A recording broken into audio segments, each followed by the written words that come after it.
Ritem tekem se neizprostno stopnjuje. Po zmagi nad Ružomberokom le dan kasneje prva tekma tudi na tako rekoč domačih tleh. Vroča Rogoza kot prizorišče dvoboja s 6. zadnjega srbskega prvenstva beograjskim Radom. In nova zmaga, tokrat visoka 4-1. Ante Šimundža je nekatere odpočil, nekateri so poškodovani. Premiere novinca Džilija še ni bilo, tako da sta v štoperski vlogi začela Pušaver in Vuklišević. Prvič pa je tekmo ob Volašu v napadu začel tudi mladi napadalec Anel Hajrić.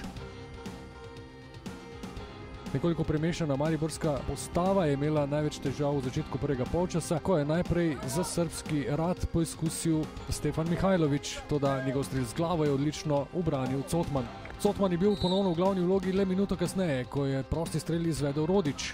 Mariborčani so zapretili prvič po nekaj minutah, Vršič je podal Volašu, toda njegov strel je končal v bloku.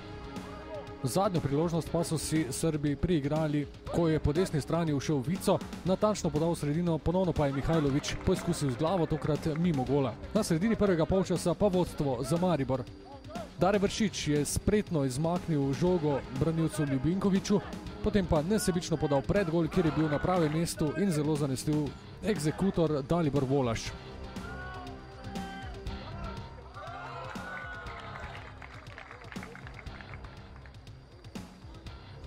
Do konca polčasa še nekaj priložnosti za povišanje vodstva. Najprej po podaji Volaša Anel Hajrić prekratek. Sledil je poizkus Vokića ponovno po podaji Volaša. V 33 minuti pa najprej prepoznavna akcija Mitje Vilerja, ki je zaključil z desnico, toda vratar Dejanović je žogo odbil v kot. Iz kota, ki je sledil, pa najprej podaja Vilerja Ndiaye. V prvem poizkusu ni bil natančen, v nadaljevanju akcije pa natančna podaja Vilerja na glavo Volašu za 2-0.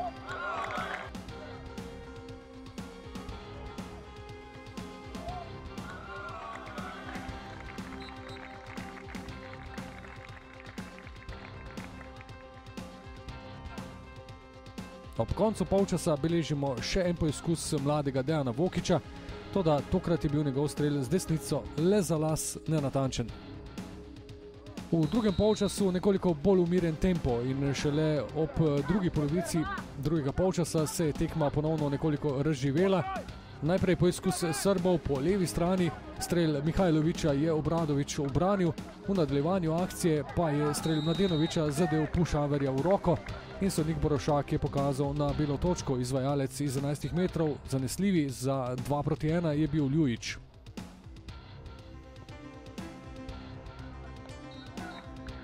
Srbi so začutili, da bi bilo mogoče še kaj več, najbližje so bili ob strelu Vidića, toda njegov strel je izvrstno ubranil Matko Obradović. To pa je bila tudi zadnja grožnja. Na drugi strani so Mariborčani ob koncu tekme prišli do visoke zmage. Najprej je po samostojni akciji Dino Hotić imenitno zadev ob levi vratnici.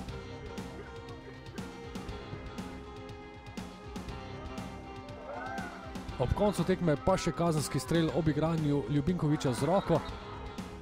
Zanesljivi izvajalec za hat-trick pa je bil Dalibor Volaš.